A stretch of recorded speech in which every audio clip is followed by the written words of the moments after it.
बिस्मिल्लाहिर्रहमानिर्रहीम।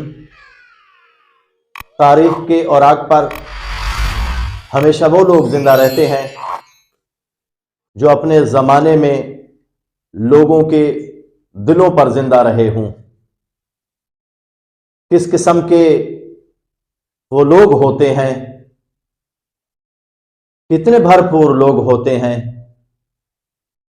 मिल के जितने भी दूर होते हैं, कुर्बतें अपनी छोड़ जाते हैं।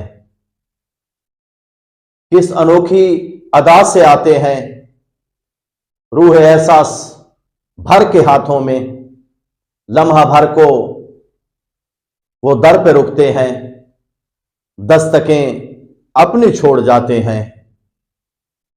कितने मायूस लोग होते हैं, कितने तरसे हुए वो होते हैं, खुद तो जाते हैं पर हर एक दिल पर हसरतें अपनी छोड़ जाते हैं। ऐसे झोंके हवा के होते हैं, भीगे जिस्मों को छू के जाते हैं, जाके वापस कभी नहीं आते, राहतें अपनी छोड़ जाते हैं।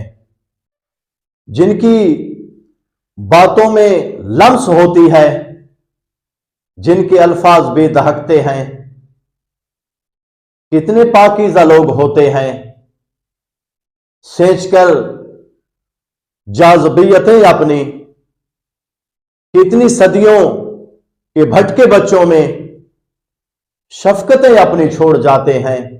या फिर ऐसे भी लोग होते हैं, शहर हस्ती से जब गुजरते हैं, फिक्र की बेनियाज गलियों में निकहतें अपनी छोड़ जाते हैं।